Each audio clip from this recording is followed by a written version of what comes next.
What's up, cowboy?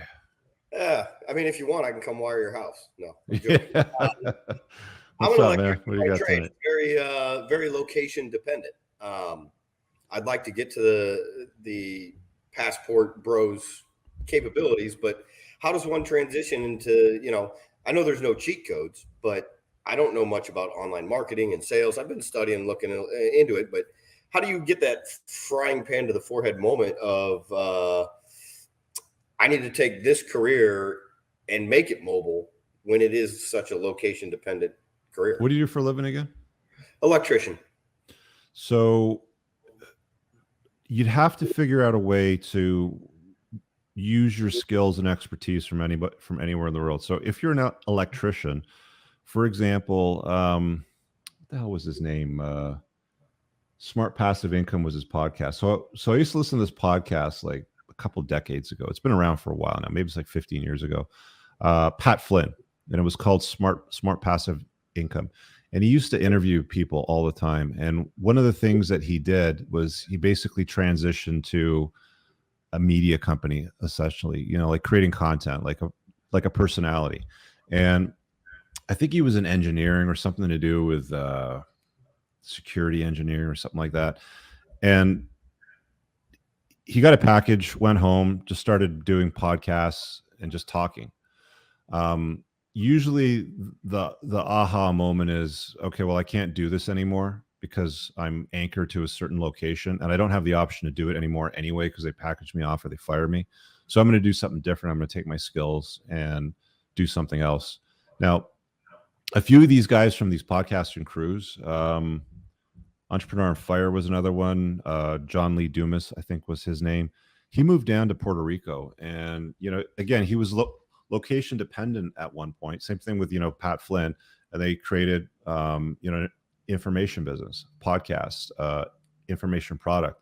And one of the things I saw Pat Flynn do is he put this course together that helped people graduate whatever engineering course that he was an expert in to help them get that degree and move forward to the next sort of level, because apparently it was quite difficult. So you could put out information on how to become an electrician, how to get certified, DIY stuff. I mean, you can do it on YouTube. Like there's YouTube channels. Like I've had conversations with other guys in this space that are also licensed electricians that do the time for money thing. And it's like there's actually licensed electricians out there that make YouTube videos, and they've got 800, 900,000 subs, and all they do is they talk about electrician stuff, right? You can do that from anywhere in the world, right?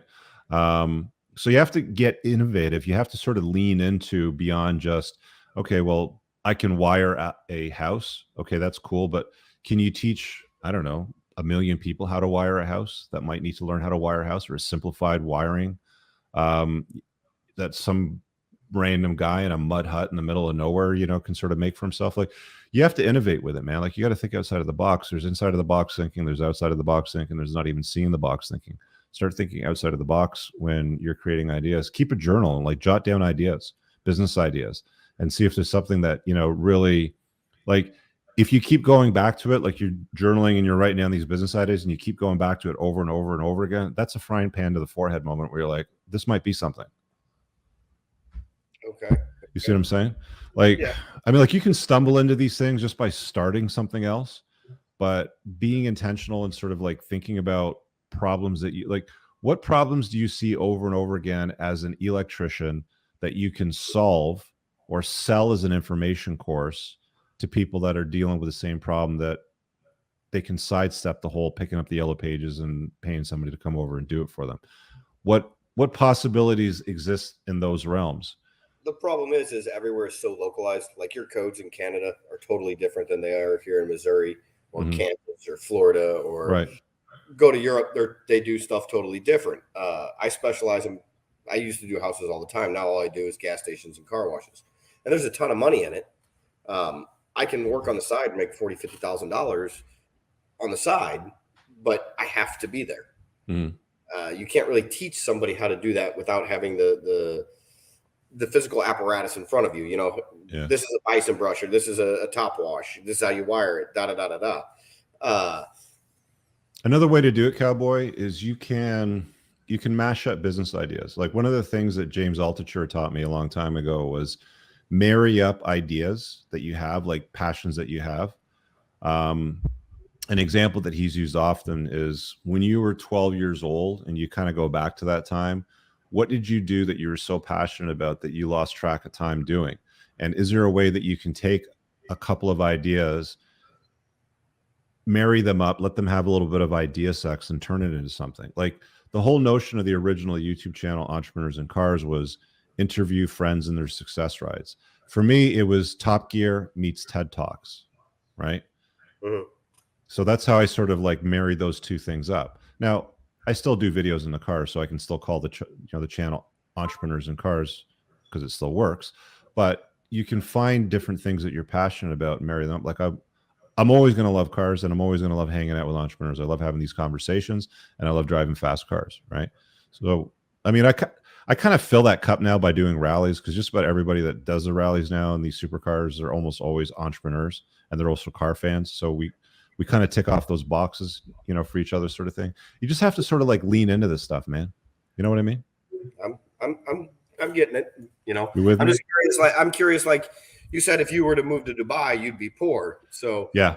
let's say if you went to Dubai, how would you get that next frying pan to the forehead moment? Like, okay, Rich Cooper needs to do this in Dubai to exponentially make as much there as you do here.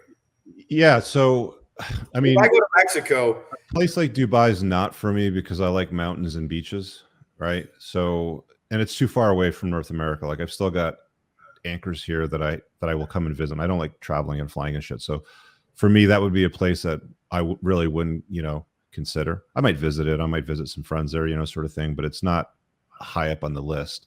And also the fact that you really need serious bank to live there comfortably. You know what I mean? That's my problem. Like, say I was to move to Mexico, the average electrician in Mexico makes like $13 a day. Okay, so how do you make what you make where you're at right now, but live in Mexico? You have to create something that's location independent, right? Yeah. What information can you sell? Knowledge, past experiences. Okay. Or innovative ideas, I guess. Products. Right. And then you need an audience that's going to buy it. So how do you create the audience? You can put out a podcast, you can do a YouTube series, you can blog. There's any number of ways to do it, but you have to build the audience so that you can sell them that thing. So while you're living in Mexico, you're making US dollars at USD rates, right? Okay. It doesn't have to be Mexico. It can be anywhere you want, right? Whatever you happen to fancy, like it doesn't have to be Dubai. It doesn't have to be Mexico. It's like, what do you like? What kind of food do you like? What kind of women do you like? What kind of landscape do you like? Do you like mountains? Do you like beaches? Do you like dry? Do you like jungle? Like, what's your jam, right? Like pick that. Don't go where the herds are going. It's like, everybody right now is like Dubai, Dubai, Dubai, Dubai. It's like, fine, cool, right? No, I want to be on the water somewhere. Not me. Sure. I watched your podcast. I can't remember the gentleman's name, but he bought a sailboat, had a real successful construction company in California. Yeah, that was Dwayne Hale. Yeah. Yeah. And I never really figured out how he was able to take construction after his divorce and turn it mobile. Trying to remember, but he kind of explained it. He basically just took his money and bought a $300,000-$400,000 sailboat, right? I think it's a 53-foot sailboat. I'm assuming his boat's somewhere between 300 and $500,000, right? That's the value of a house in California. So he probably just sold his house, bought the boat, lives on the boat, does charters, enjoys his life over there. Cost of living in the Mediterranean is cheap. He has a good time. He's single. He enjoys himself. Now, see, that would be ideal for me. Yeah. I just don't have the funds yet. Yeah. Right. So, I mean, like you start kind of leaning into it and you'll figure something out, man. Like, if you've got enough hunger for it, like if you have enough strong, genuine burning desire to like go and create something and do something differently, you will find a way. You will either find a way or you will find an excuse, right? It's like, are you finding a way more than you're finding an excuse, and keep finding that way, right? Are you in my School of Entrepreneurship? Yes, sir. And cool. The 10% group. Yeah. Do those lectures, right? Like I even went back the other day because I've recorded the lectures, well over a year ago, but like do the lectures again. Like just sit back and kick through them, take some notes. I usually have this small notepad. It's not with me right now because I got it in the car, but I usually have this like small little paper notepad, and I put a pen inside it. And I mean, like, you can use these things if you got to record your mileage in your car. You can keep it in your pocket if you got business ideas. Some people like to use like Evernote as an app on their phone, but just jot down ideas, right? Like, it's often been said that creating ideas is like a muscle. And if you don't create ideas, if you don't chew up new ideas, then you're going to atrophy and you're going to lose its strength. You're going to lose its capabilities. And then you're going to be asking questions like, okay, well, how do I do this? And how do it's like, nobody's going to give you the ABCD sort of thing. It's like, I think the best thing that you can do, dude, is like paint this picture of what you want your life to look like. And now that you have clarity on what you want your life to look like, make sure every day when you get up, you do as many things as possible that get you close to that goal. When you find yourself doing things that are deviating away from that goal, from that life that you want, from the experiences that you want, you're on the wrong path. You have to course correct. You have to reconnect to where it is that you want to go. That's what a painted picture is. Yeah. Or a vivid vision. My old business coach used to call it a painted picture, and then he changed the name of it to Vivid Vision. He has a book called Vivid Vision, by the way, if you want to look it up. Cameron Harold. I will. Yeah. That's kind of the NLP process. It's just visualizing clearly and concisely what you want, and from his angle, what you want your business to look like, what you want your business to do, what problems you want it to solve, what you want the public to view it as, all of those things. Yeah. In the absence of clarity, just do stuff at the end of the day. That's what I'm trying. Thank you. All right, brother. See you, man. See you. I really hope you guys enjoyed that clip. If you want to watch the full-length podcast, you can find that over here, that clip's from. If you're newer to the channel, make sure you hit subscribe over here. And pin down below in the top comment, you'll find a bunch of useful links to my website, my supplement line, books, and a bunch of other stuff. Have an amazing day. Peace out.